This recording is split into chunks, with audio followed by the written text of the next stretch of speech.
ज्ञानी चिदाभास की निरंकुश तृप्ति का वर्णन।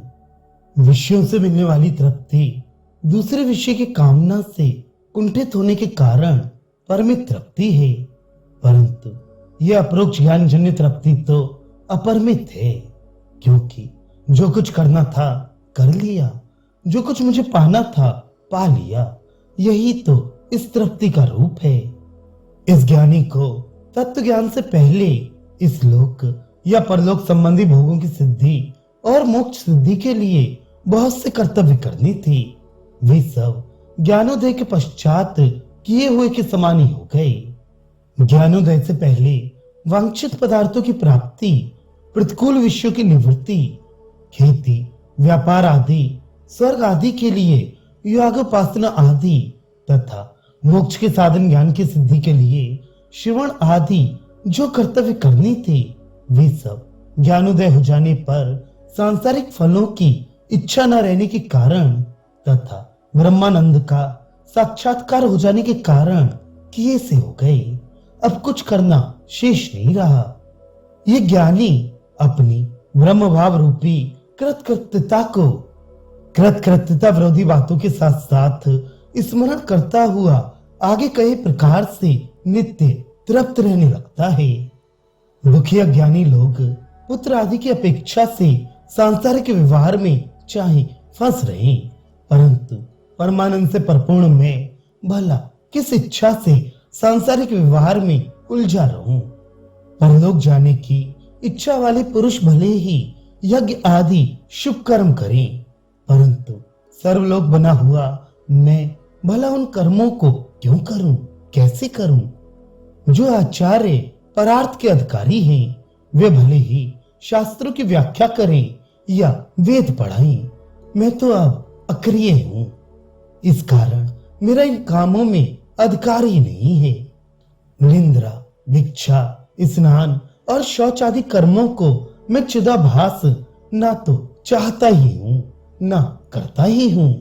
यदि देखने वाले कल्पना से इनको मेरे काम मानते हैं तो माने, उनके मानने से मेरा क्या बने और क्या बिगड़ेगा। जैसे लाल होने से अग्नि सदृश शक्ति आदि वानर आदि अन्यों से अग्नि समझी हुई भी दाह उत्पन्न नहीं करती, ऐसे ही दूसरों से आरोपित सांसारिक धर्मों को मैं नहीं अपनाता। तत्व के अज्ञानी मुमुक्षु भले ही श्रवण करें, मैं ज्ञानी श्रवण आदि क्यों करूं। तत्व के स्वरूप के प्रति संशयालु भले ही मनन करें, मैं तो संशय रहित हूं, इसलिए मनन नहीं करता। जिसको विपरीत भावना हो वह निधिध्यासन करे। मुझे तो अब कभी देह को आत्मा मानने का विपर्यास नहीं होता। अब विपर्य ही नहीं है तो ध्यान की आवश्यकता क्या है।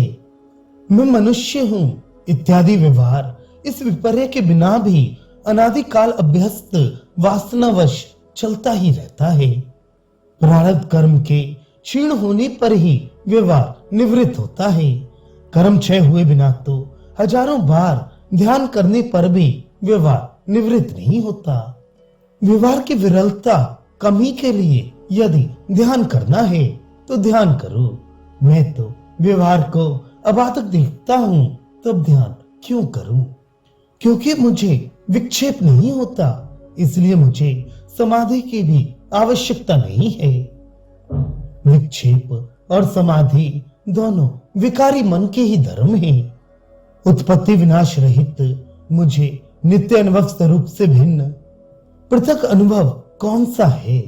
इसलिए समाधि का फल रूप अनुभव भी मुझे संपादन नहीं करना है। मुझे तो अब ये निश्चय हो गया है कि जो कुछ करना था कर लिया, जो कुछ पाना था सो सब पा लिया। भिक्षा आदि लौकिक, जब समाधि आदि शास्त्रीय तथा हिंसा आदि प्रतिषिद्ध अन्य व्यवहार भी कर्ता भुक्ता आदि रूप से अलेप मेरा प्रारब्ध के अनुकूल चलता रहे तो चले, क्योंकि तीव्र प्रारब्ध भोग के बिना निवृत्त नहीं होता। अथवा कृत भी मैं प्राणियों पर कृपा करने की इच्छा से शास्त्रीय मार्ग से ही चलता हूँ। मेरी इसमें कोई हानि नहीं है। शरीर, देव पूजा, स्नान, शौच, भिक्षा आदि कुछ भी करे, वाणी प्रणव का जप करे अथवा वेदांत शास्त्र को पढ़े, मेरी बुद्धि विष्णु का ध्यान करे या ब्रह्मानंद में विलीन हो जाए, मैं साक्षी तो यहाँ ना कुछ करता हूँ ना कुछ करवाता हूँ। अतः शास्त्रीय मार्ग पर चलने का अभिमान और उससे विकार मुझे कुछ नहीं हो सकता। इस अवस्था में पृथक पृथक स्थानों में स्थित पूर्वी और पश्चिमी समुद्रों के समान ज्ञानी और कर्मी भिन्न विषय वाला होने से मुझ ज्ञानी और कर्मों का परस्पर विवाद कैसे संभव है? कर्मों का तो शरीर, वाणी और बुद्धि में निर्बंध है, सागरे निश्चय है। साक्षी में उसका कोई निर्बंध नहीं है तथा साक्षी का निर्बंध साक्षी के अलेप होने में है। शरीर आदियों में उसका कोई निर्बंध नहीं है। इस प्रकार दोनों का क्षेत्र पृथक पृथक है। ज्ञानी का क्षेत्र आत्मा और कर्मों का क्षेत्र अनंत पदार्थ है। इस प्रकार एक दूसरे की बात को न जानने वाले ज्ञानी और कर्मी यदि विवाद करते हैं तो बहरों के समान झगड़ते हैं। बुद्धिमान उनको देखकर हंसते ही हैं। कर्मी जिस साक्षी तत्व को नहीं पहचानता उसकी ब्रह्मता को तत्वज्ञानी जान ले तो इससे कर्मों की क्या हानि है? उसके कर्मानुष्ठान में इससे कोई रुकावट नहीं होती। मिथ्या जानकर ज्ञानी ने देह, वाणी और बुद्धि को छोड़ दिया। कर्मी इनसे यदि कर्मों में प्रवृत्त होता है तो इससे ज्ञानी का क्या बिगड़ता है? इस प्रकार ज्ञानी और कर्मी का विवाद विषय रहित है। इसको देखकर सबका हंसना ठीक ही है। ज्ञानी के लिए प्रवृत्ति का कोई उपयोग नहीं है। ऐसे कहने वाले वादी से ये तो पूछो कि ज्ञानी के लिए निवृत्ति का क्या प्रयोजन है? यदि कहो कि निवृत्ति तो बोध की हेतु है तो इस प्रकार तो शुभ कर्मों में प्रवृत्ति भी चित्त शुद्धि और वैराग्य के द्वारा स्वरूप की जिज्ञासा की हेतु है, अतः ज्ञानी के लिए उपयोगी है। यदि कहो कि ज्ञानी की ज्ञानिच्छा होगी ही नहीं तो फिर ये कहना चाहिए कि उस ज्ञानी को दोबारा बोध भी तो नहीं होता। अर्थात ज्ञानिच्छा न होने से यदि ज्ञानी के लिए प्रवृत्ति अनुपयोगी है तो उसके लिए दोबारा बोध न होने के कारण निवृत्ति का भी तो कोई उपयोग नहीं है। महावाक्य के प्रमाण से उत्पन्न बोध तो किसी बलवान प्रमाण से बाधित नहीं होता, इसलिए ही वह तो अनवरत रहता है। वह किसी अन्य साधन से अनवरत नहीं होता। इसलिए एक बार उत्पन्न बोध को स्थिर रखने के लिए संसार निवृत्ति आदि किसी भी दूसरे साधन की अपेक्षा नहीं रहती। बोध की शुद्धता अबाध पर निर्भर है, निवृत्ति पर नहीं। अविद्या अथवा उसका कार्य भी बोध की बाधा नहीं कर सकती, क्योंकि उन दोनों को तो पहले ही बोध तत्व ने नष्ट कर दिया। बाधित अविद्या का कार्य चाहे इंद्रियों से प्रतीत होता रहे, परंतु उसके बोध का बाध नहीं होता। जैसे जीता हुआ ही चूहा जब बिल्ली को मार नहीं सकता तो वह मरा हुआ क्या मारेगा? जो शक्तिशाली पुरुष पाशुपतास्त्र जैसे अस्त्र से बिंदकर भी नहीं मरा, फिर वह लौह बाण से रहित धनुष से सताने पर ही मर जाएगा। इसमें क्या प्रमाण है?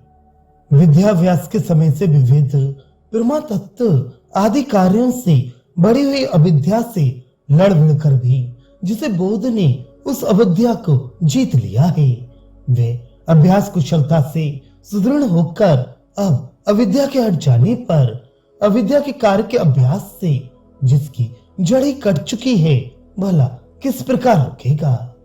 बोध के मारे हुए ज्ञान और अज्ञान के कार्यों के मुर्दे भले ही पड़े रहें, उनसे बोध रूपी सम्राट को क्या डर है?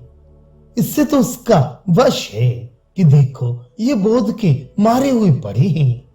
जो पुरुष ऐसे शूरवीर अविद्या और उसके कार्य के घातक ब्रह्मात्मा के एक तत्व ज्ञान रूप बोध से कभी व्युक्त नहीं होता। उसको देह आदि की प्रवृत्ति या निवृत्ति से क्या हानि लाभ है? कुछ भी नहीं। तो बोधहीन ही कर्म क्यों करे? करे तो कैसे करे?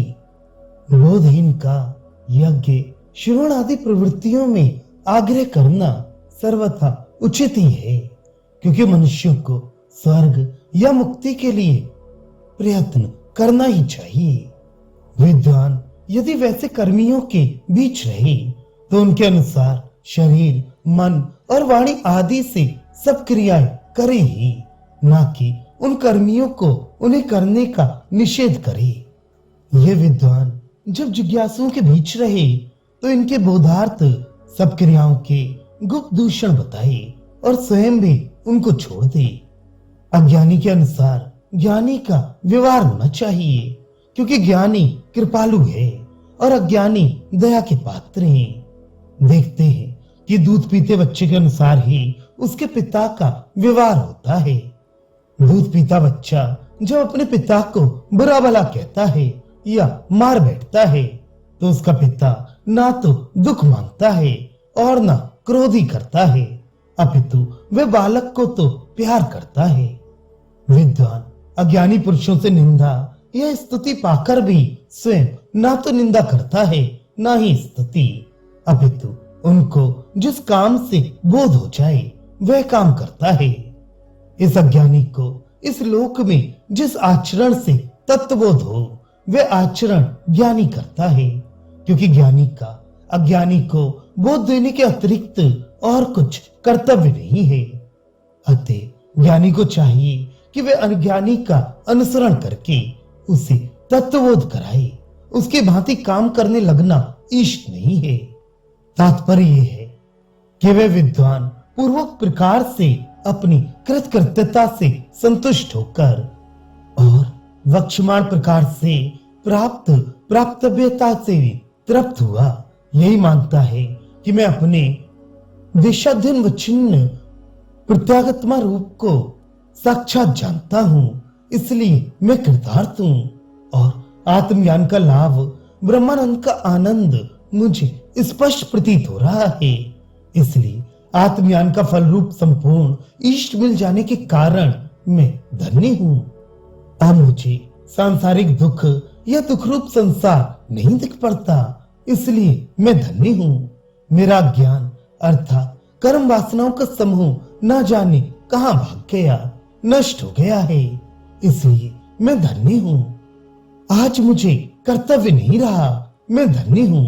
मुझे जो कुछ प्राप्तव्य था वह मुझे मिल गया, मैं धन्य हूं। मैं धन्य हूं।